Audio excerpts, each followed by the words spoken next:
It's the Real Estate Podcast, brought to you by ANZ Home Loans for financial well-beings. Hey, welcome back to the Real Estate Breakfast as we break down for you the Australian property market. Yes, it's your weekly window into what is happening in real estate, and we are up to June the 2nd on a Tuesday. Now, according to some recent data from Cotality, auction clearance rates across the combined capital cities have continued trending lower through May of this year, with preliminary clearance rates recently shifting to the mid 50% range, which we have been talking about.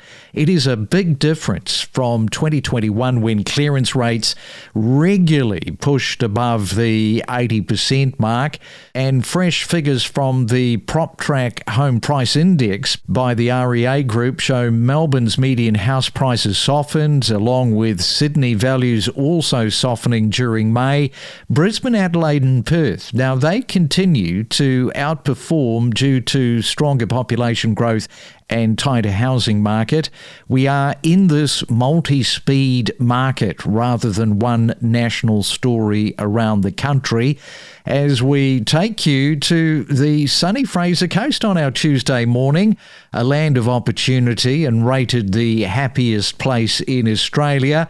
And waiting there in Hervey Bay is Scott Mitchell from Mitchell's Realty.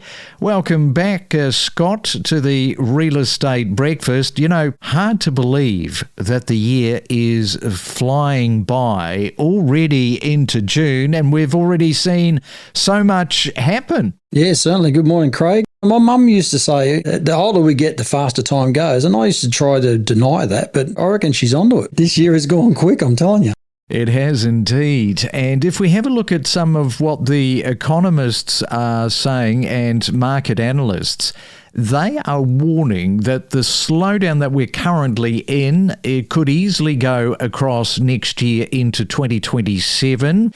And other market commentary coming from Morgan Stanley and SQM Research, they are saying that interest rates, investor uncertainty and weaker sentiment could place further downward pressure on prices in Sydney and Melbourne. But is that good for regional markets like yours? I haven't had not one single person in our industry that I work with say that this is a positive budget announcement. It could possibly be one of the worst budget announcements we've seen, and it certainly isn't ideal for the real estate ecosystem. Our regional areas have always been more affordable than our city centres, and that's what's been driving, you could call it an exodus for some time, from people wanting to get out of the capital cities because of affordability, and now understand that they can work remotely. So if you can work remotely, why not live in a more affordable regional area and enjoy the lifestyle that often comes with it? An idyllic place to live with fantastic natural assets, and we were undervalued for decades, really. That has changed, unquestionably. I'd pull up some data just to have a look at where we're sitting in the average medium sale price as at May. Our average medium sale price for a home today in Hervey Bay is now at $840,000, and a unit is sitting around $600,000. And that supports the fact that we have seen over 13.5% growth across our housing market and nearly 16% growth in the last 12 months on units. So again, underpinned by that ongoing undersupply in our local housing stock. And if you review or have a look around Hervey Bay at the amount of development and new estates and construction that's going ahead, our market is still very buoyant, and we're still more affordable than most of the areas south of us, unquestionably. Now, you were saying to me, though, off air, that the market has gone backwards. Are two things happening at the same time? In demand, yeah. So we haven't seen, obviously, supporting what I just said, we haven't seen any downward trend in pricing, but unquestionably, since, again, and it is the doom and gloom media that impacts on a lot of people's thought processes, as of really May, it came in early when everyone started talking about the pending budget release, we've seen easily a 50% downturn in general buyer interest across the board. If you are a buyer and you are ready to purchase, there is actually currently less demand with other prospective buyers on properties, whereas pre-May it was very busy, and just about every property, particularly in that 800,000 price point, they were going to multiple offers. Yeah, so that is quite a turn down, but it just goes to show that the regional areas are starting to follow. I think fair to say that there was some sort of stability in the regions. Now that's a different story. So if you are in Sydney, Melbourne, looking at getting away for a few days, you jump on one of those direct flights into Hervey Bay, onto the Fraser Coast, because it is a buyer's market, very much so. What you're saying, Scott? Because there's less competition. I won't so much say that it's a buyer's market, but it's definitely going to suit buyers more whilst there's less competition. I think it's just a lack of confidence across the board. Something we have seen too is I haven't seen as many subject to sale buyers in a long time. I couldn't even tell you. I'd reckon nearly 3 out of every 5 buyers we're dealing with are subject to the sale of their current property. And again, that just supports that lack of confidence. People are just not confident to take that next move without the certainty of knowing, one, if they sell, they can buy the property they want to move into next. And currently, they're going to have a little bit less competition. So it is a time for buyers to act if they're able to do so. Give me a percentage if you can, because towards the end of last year, I remember we were talking about how strong those flights were from Sydney and Melbourne coming in, potentially some buyers deciding, yep, let me get into the Hervey Bay market. In percentage for where we are right now, how much of that has dropped off, do you think? I couldn't give you an accurate percentage. Like we've got daily flights to Sydney, which makes us a pretty unique destination again for a regional centre to have daily flights to Sydney, daily flights to Brisbane on the Qantas link, like 4 flights a day, I believe. And we've got 3 direct flights into Melbourne per week now. So we are super well connected for a regional area. If those Sydney and Melbourne markets cool a little bit, it's those guys that were driving that migration into Queensland and creating, really, we've talked about that southeast corner. That's really where the bulk of our buyers have been coming from for years now, because those capital city buyers, or when they've sold in Sydney and Melbourne to escape the traffic and the affordability in those areas, have purchased into that Gold Coast, Sunshine Coast, and more recently Brisbane, because it's got that cosmopolitan lifestyle that we're still lacking a little bit. It'll certainly come to Hervey Bay, but they're buying into those markets, and it's those sellers are going, it's too busy and our prices are exceeding the seller's expectation. They're selling in those markets and then moving into our market, buying in below that and just topping up the bank accounts. I can't see that trend changing, and the fact that the Brisbane market particularly is just flying, and there hasn't been any downturn that I'm aware of in the Gold Coast and Sunshine Coast markets.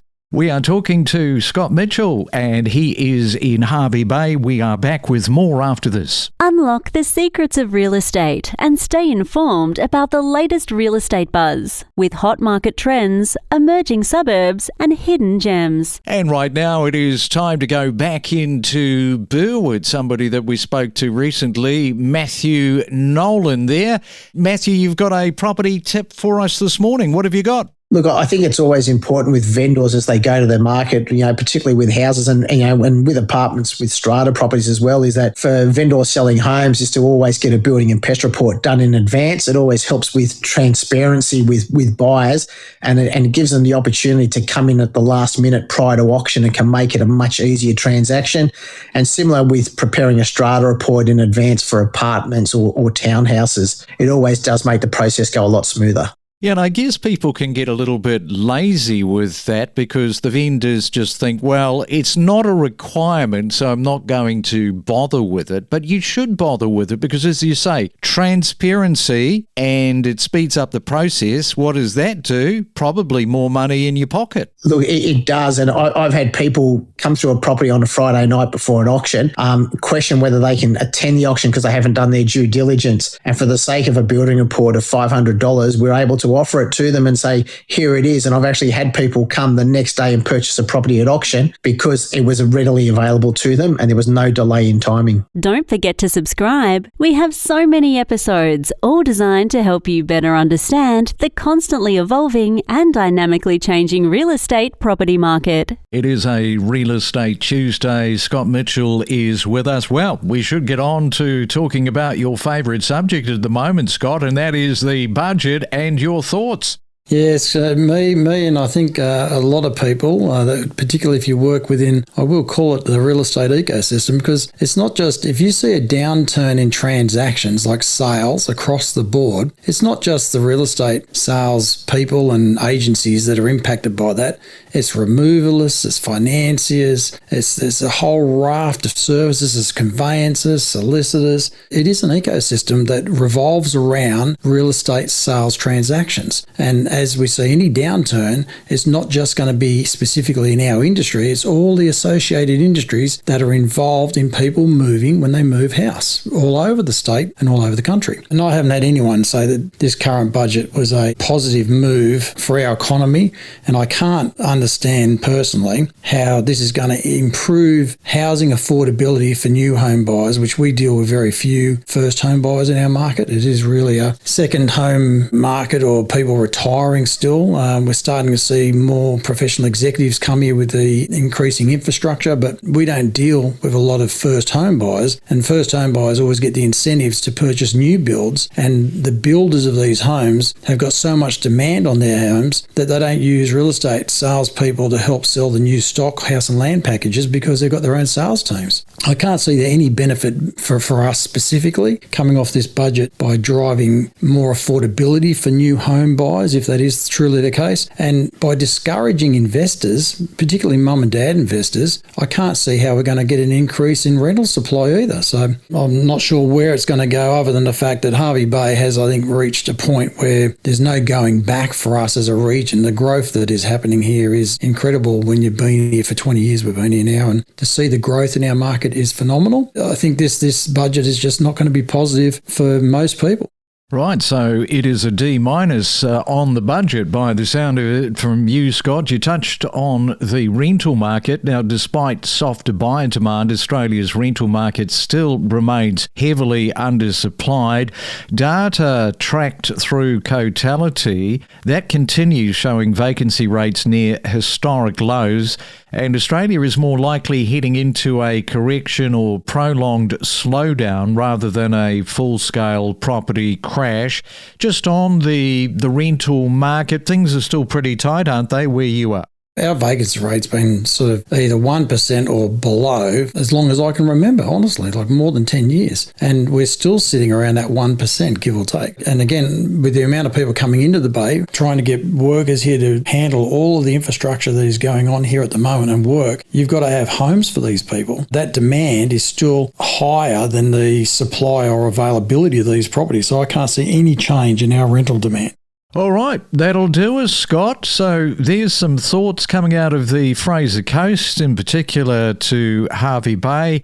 And yeah, we will touch base in a few weeks' time, find out what the trend is looking like. Thanks for coming on to the Real Estate Breakfast again, and enjoy your Tuesday. Yeah, well, thanks, Craig. It looks like the weather has changed. It's certainly winter. We're in single digits this morning, and that's cool for Hervey Bay. So I'll update you on that next month. Listen to expert perspectives with exclusive real estate conversations and supercharge your knowledge base with us. A lot of entrepreneurs, successful CEOs, business owners, they do have this creative streak. Do you feel that assisted you? Most definitely, because you see things differently, you do. I mean, if you're black and white, you're rational, you've got a place in business to play. If you can find a good mix of both of those, and I was fortunate enough to be taught at a very early age to write things down and to set aside things that I won't want to do and put them in writing. And I think combining those two things has helped me greatly to build the business that I have today. When you go off and you decide, hey, I'm going to go into the UAE, I'm going to go into India, this is great, I'm going into a new market here, renewed enthusiasm. Well, I think it's boring otherwise, Craig, if you don't have something on the go all the time. And also those markets are different, and Dubai is part of it. Abu Dhabi is even bigger, but that marketplace is representing off the plan but from a different direction.